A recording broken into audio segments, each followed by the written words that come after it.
Hello everyone, my name is Nick, and welcome to Jumpdate. This fall 2020 edition of Jumpdate will go over what's happened in Weekly Shonen Jump in this past July, August, and September. Overall, this season wasn't quite as busy as the previous 3 months were, but it was certainly a lot stranger. A couple different things happened this summer that were very irregular for Shonen Jump. One of them I know virtually for certain that I'll be talking about again in the future, but the other I hope never to have to. We'll get to them shortly enough, but first, let's start off nice and easy by talking about what's new in the magazine. These are the manga that debuted in Jump this past summer. Me and Roboko by Shuhei Ryuzaki is set vaguely in the near future, in a world where many families own order maids, feminine, near-human androids that obey their owners' every wish. In addition to being helpful around the home, order maids are designed to look and act cute, which makes them popular with nerds. I'm gonna try not to think about that at all.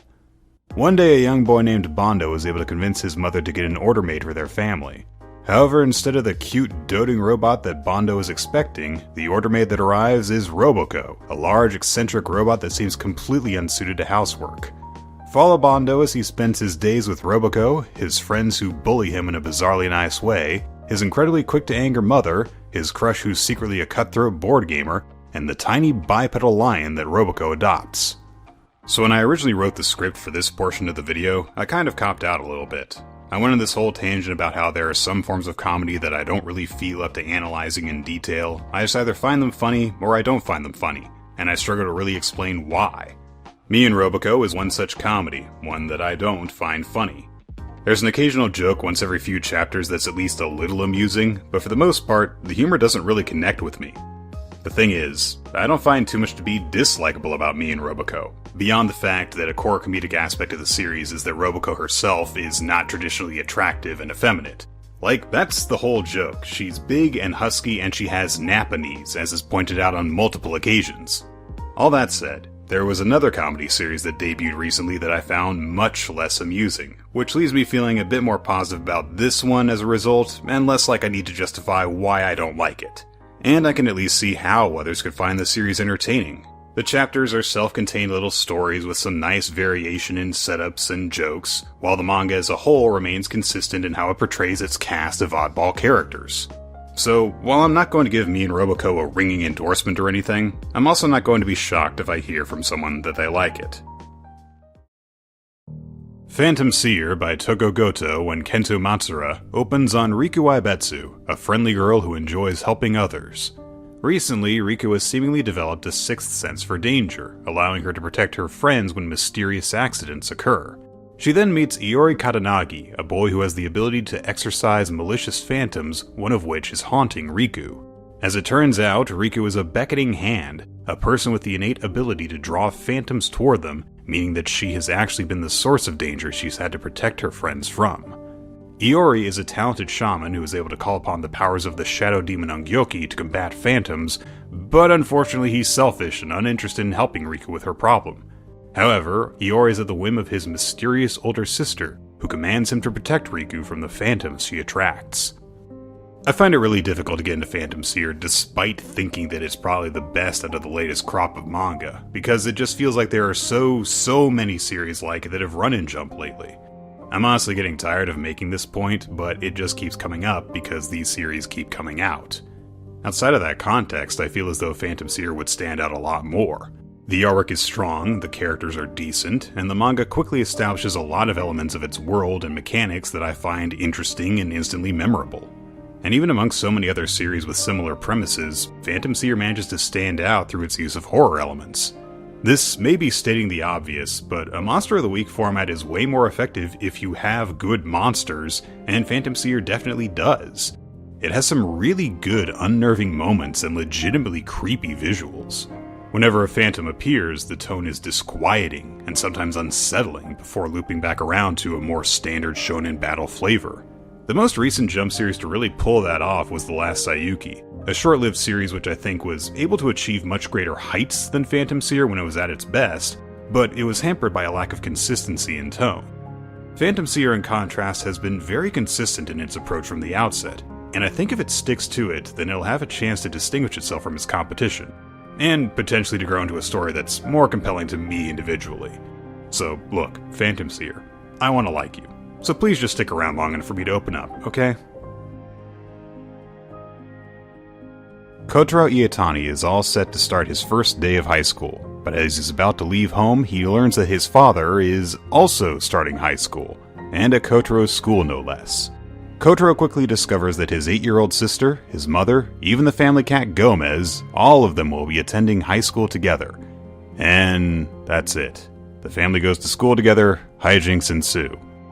This manga reminded me of the bygone days of my youth, but probably not in the way it was meant to. It took me back to that time before I was capable of processing when a piece of entertainment was bad. Because to be blunt, High School Family is garbage. But I was so taken aback by how unamusing it was that it took me a little while to come to grips with it. The fact that it's bad is nothing special. Manga are really bad sometimes. But what's so weird about it is that it has this really understated delivery to all of its punchlines. It just lets the weirdness of the situation speak for itself, and the thing is, this isn't some mind-blowing new concept we're dealing with here. Comedy is about unexpected people going to school, especially ones that they're not in the typical age range for, especially ones also attended by some family member whose life is complicated by the development. There are so many of them. It boggles my mind that anyone would rely on the outlandishness of a premise to provide all the humor they need, when said premise has already been mined to death. This manga is so unfunny that I can't help but wonder if it's even supposed to be funny. I feel so little when I actually read it, but the longer I think about it afterward, the angrier I get. It is dull, it is dumb, and it is uninspired. The final new manga of the season is Our Blood Oath by Kazu Kakazu. In a world secretly inhabited by various vampiric monsters, a pair of brothers named Ko and Shin fight to protect people from creatures trying to feed on human blood. Shin, a human, was adopted by Ko's vampire appearance at a young age, and the two share a close relationship despite not being related by blood or even being the same species. When their parents were killed, Shin made a blood oath of darkness, making him the sole source of blood for Ko, who gains enormous power from the pact. With nobody to rely on but each other, the brothers fight for the day that all humans and vampires will be able to coexist. I don't like being so negative about all these new series, particularly at a time when Shonen Jump's lineup has seen a lot of recent changes and it could really use a new hit. But I've got to be honest, I was tired of Our Blood Oath before I was through reading the first chapter, and then after the first chapter, the series only got worse. It's not like I'm upset that the manga is so lackluster, and there's nothing in it that's grotesquely bad. It's just that it seems to lack any good qualities beyond having okay artwork at times. The characters are bland, the action is unexceptional and often really poorly conveyed, and the tone is jarringly inconsistent. Even if you're super into manga about angsty vampires and dark pretty boys, there are far better series to read over this one. It's honestly difficult for me to think of any exceptional qualities the manga has that are even worth mentioning, let alone counting as positives. It's just an all-around forgettable series. And now for the weird middle portion of the video where I talk about one-shots. You know, only a very small percentage of the one-shots published in Shonen Jump are ever officially translated, which I'm mostly certain is a matter of licensing issues. In any case, I'm glad for that because it's less pressure for me to squeeze in the time to talk about all of these. I think if you break it down, there's a one-shot in the magazine basically every other week, and that's when it's not running promotional events. In September, Shonen Jump began their roughly annual Golden Future Cup, a special event where one-shots submitted by up-and-coming mangaka are published in the magazine over the course of several weeks. Based on how readers respond to their work, participants may later get to write an ongoing series in the magazine. In fact, Phantom Seer was originally created as a one-shot for the Golden Future Cup in 2018. It's a cool tradition, and I would like it if we at least got official translations of these, but I suppose we're just not there yet.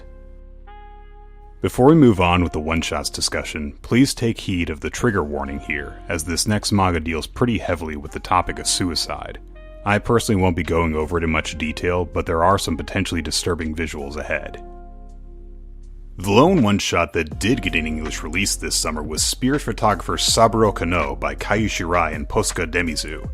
Seemingly in direct defiance of the adage, absence makes the heart grow fonder, Shirai and Demizu put out this story a mere 2 months after the completion of their series The Promised Neverland.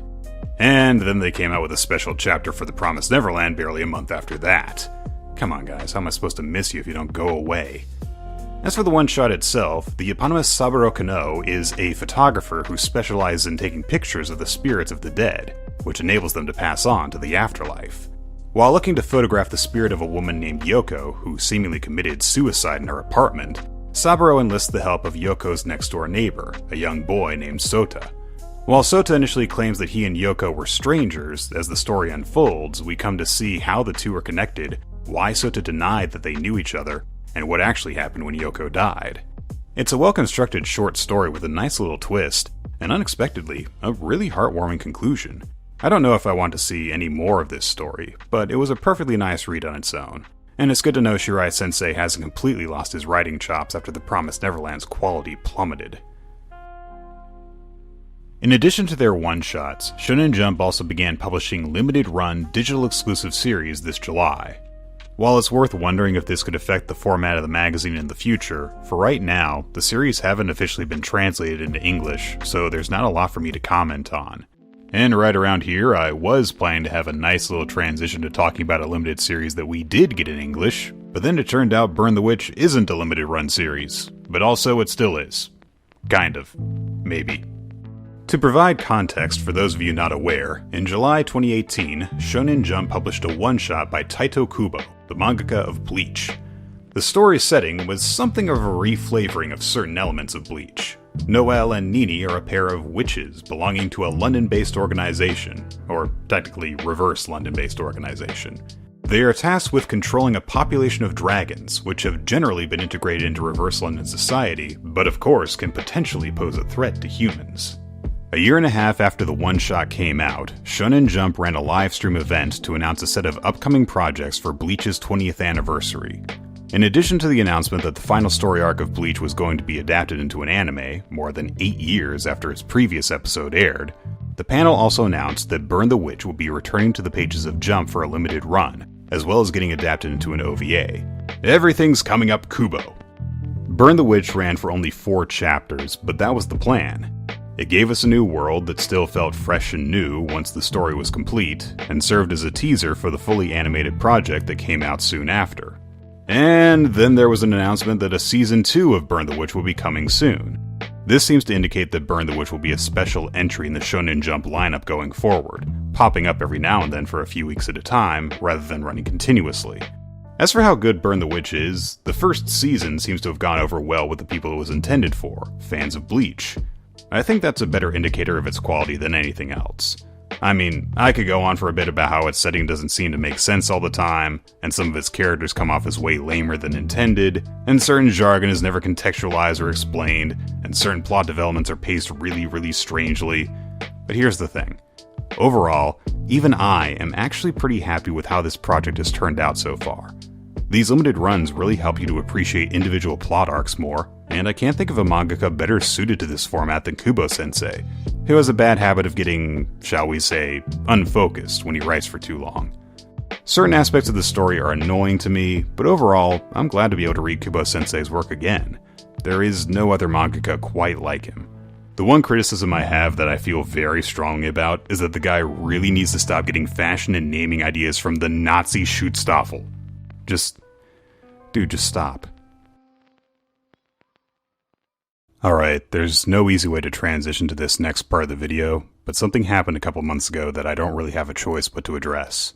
Also, I apologize for the deliberate lack of polish this section of the video has, but I very specifically did not want to spend a lot of time going over this story. I've known for a while that this was going to be the most awkward bit of news to talk about. Actage was definitely not on my list of series likely to be cancelled this season, but given the circumstances under which it happened, I think it was the best possible decision. On August 8th, writer Tatsuya Matsuki was arrested after allegedly sexually assaulting 2 middle school girls. Matsuki was identified from security camera footage, and when confronted by the police, he did not dispute the acts he was accused of having taken. The staff of Shonen Jump took action immediately. While the physical editions of the following Monday's issue of Jump had already been printed and sent to outlets with the latest chapter of the series, instead of posting the digital version of the chapter online, Shueisha and Viz simply made a post announcing Actage's cancellation. Subsequently, all plans to further publish Actage in any form were cancelled. Future volume sales, cancelled. A stage adaptation, cancelled. Actage's artist Shiro Usazaki later made a post to her Twitter account explaining why the decision was made to cancel the series, why she agreed with it, and asking that Actage's fans not blame the victims in the assault case for the cancellation. And honestly, I have yet to hear a good argument against canceling the series. Even if you start with the assumption that Matsuki is completely innocent, his arrest caused a media frenzy. People who had never heard of Actage before now knew it was being written by a suspected criminal. To carry on publishing the series would have led to even more bad press. Even if you disagree with the moral arguments for canceling the series, and I think you'd be hard-pressed to try, it simply wouldn't have been good business sense to let it continue. It's terrible that something like this happened, and I hate having to interrupt my dumb little video about Japanese comic books for kids to talk about it. But the best thing we can do is acknowledge it, accept it, and move on, while hoping for the best for the victims in this case, and that justice is served.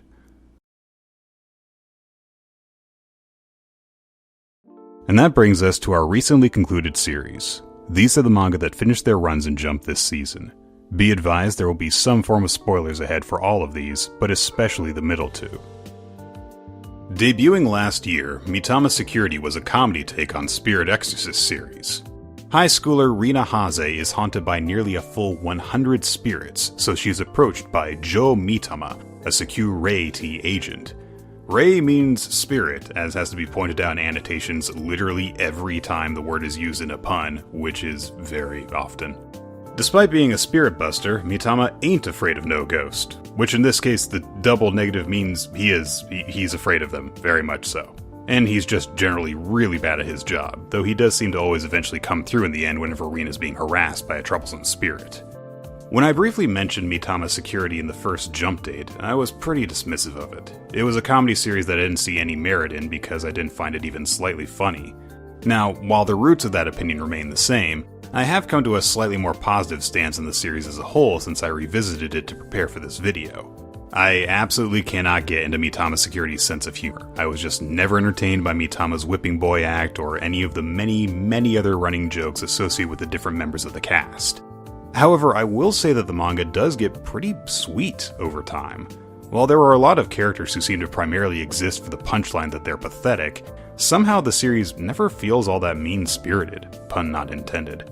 And the primary dynamic shifts from Rina just being lightly annoyed by these spirits and the incompetent agents trying to protect her from them, to them all becoming a close-knit group that are explicitly referred to as a family. I actually ended up growing fond of a few of the relationships that form between them. So, while I'm never going to recommend a comedy manga that I don't find funny, I want to give credit for the positive qualities that Mitama Security did have, especially given just how many comedy manga I'm talking about in this video. So yeah, Mitama Security. Not bad, just definitely not for me. So, Bone Collection. I don't want to spend a lot of time bashing Bone Collection. I feel as if I've already thoroughly covered why I think it's bad, and there's nothing to gain from hammering those points any harder, especially now that my fears of it getting a long run in Jump have proven unfounded. But in order to do justice to what it felt like reading this manga, I can't just say, it was bad, I didn't like it, and leave it at that. Bone Collection was on the verge of becoming a bizarre fascination of mine. There are some parts of this series that I don't think I'll ever be able to wrap my head around. Why was there a guy who said samurai every third word? Why was Kazami suddenly no longer attracted to Pyra as soon as she started falling in love with him? Why did characters' names and occupations pop up while they were having a discussion 9 chapters into the series when that had never happened before and never happened again?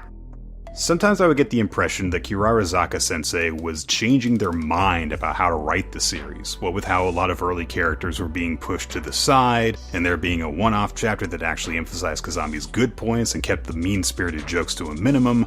But then in the big final battle of the series, the manga totally stuck to its guns, cramming in a ton of mystifyingly unfunny gags. There was also the big development late on when Kazami and Pyra got a power-up, and there was this huge deal about how now Pyra was able to take an active role in combat, when in the entire rest of the series up to that point, she'd always been portrayed as being both so powerful that she was essentially invulnerable, and resorting to violence at the drop of a hat. Bone Collection was a constantly baffling reading experience for me. Not a single chapter went by that failed to stun me for all the worst reasons. So yes, it was bad. I didn't like it. but I don't know if I'll ever be able to forget it. As I mostly covered in the last video, Time Paradox Ghostwriter started off pretty solid, gradually seemed less and less promising but still worth reading, and eventually morphed into full-on goofy science fiction nonsense. That never changed after the big turn happened in Chapter 7, which ended up being the exact midpoint of the series. It seemed like the story of a struggling manga artist recreating a series that had mysteriously come to him from 10 years in the future had a lot to say about the struggles involved in the creative process. And I still think that at times it was able to explore some topics pretty effectively. But I think Ichima-sensei was trying to hit too many points at once. In the course of its 14-chapter run, Ghostwriter touched on how an artist's personality can influence their work, the value of innate talent versus acquired technique, the value of hard work versus the danger of overwork, the relationship between an artist and their creations, how dedicating yourself to your work can provide personal fulfillment versus how it can lead to a spiral of depression. Meanwhile, the actual text of the story just wasn't consistently very compelling. There were only 2 characters that were properly fleshed out, and the main hero, Teppei, was often difficult to root for. And it certainly didn't help when the series was winding down and a very transparent author avatar showed up, offered blunt, unsatisfying explanations for why the plot had unfolded in the way that it did, and offered Teppei one of the most blatant and literal deus ex machinas I've seen in all the manga I've ever read. And getting back to themes, another effect of Ghostwriter trying to touch on so many bases was that when the moral of the story was revealed, that being that artists should try to create for their own sake first, rather than desperately trying to please everyone, it seemed to come rather suddenly from out of nowhere. This despite the fact that the idea of creating a manga that everyone could enjoy was brought up almost constantly. As a result of being spread so thin between so many different themes, the story had never really dug beneath the surface on any of them. None of them felt properly explored when all was said and done. It's unfortunate that Ghostwriter didn't live up to the flashes of potential it occasionally showed, but I choose not to dwell on that. Instead, I prefer to celebrate the bizarreness that Time Paradox Ghostwriter got up to, which frequently was weird to the point of hilarious. After all, it's not every manga you read in which a time-manipulating deific being takes the form of a toy robot to explain to the protagonist why they tasked him with writing a manga so good that a girl's dreams will be crushed so that she wouldn't end up working herself to death. Like, when I put it that way, Time Paradox Ghostwriter wasn't just enjoyably bad, it was amazing, and I would like 300 more chapters of it. And last, but could never possibly be considered least, that brings us to Haikyu by Haruichi Furudate. The story begins in the final year of junior high for Shoyo Hinata, a short boy who has long dreamed of getting to play in an official volleyball match, and has finally cobbled together just enough teammates to participate in his first tournament. Despite his small stature, Hinata is gifted with incredible jumping ability, allowing him to soar just as high as the tallest volleyball players. However, in his first ever official match, Hinata comes up against Tobio Kageyama, an immensely skilled player whose team quickly dismantles Hinata's. His first tournament over as quickly as it began, Hinata vows to one day overcome Kageyama and live his volleyball dreams to the fullest. Kageyama, having witnessed Hinata's talent firsthand, recognizes him as a rival and answers his challenge in kind. And then they wind up in the same high school, meaning that the challenge that they pose to each other won't just be as rivals, it'll also be as teammates. And that was just the first chapter of the defining sports manga of the 2010s. Concluding a mammoth 402-chapter-long run this July, Haikyu has been a mainstay in Jump for what feels like forever. In fact, right after I typed up that summary I just did, I remembered, oh yeah, I actually talked about this series on Read Right to Left once, that's how long ago it started. And then I briefly considered just putting in a clip from that old video and hoping everyone ignored the lower quality voiceover, editing, and use of scanlations. I mean, it's not as if my opinion of the series has really changed in the past 7 years after all. And I don't exactly have the most imaginative things to say about Haikyu. I have enjoyed it immensely, but there are so many people who have followed it more closely than I, and can tell you far more about it. All I can say is that it's a really good sports manga. Nothing out of the norm for the genre, but executed so well that it's difficult to imagine it being done better. There must be so many people that got into other sports manga because they liked Haikyu. And honestly, probably a fair number who were disappointed when they didn't find anything that they liked as much.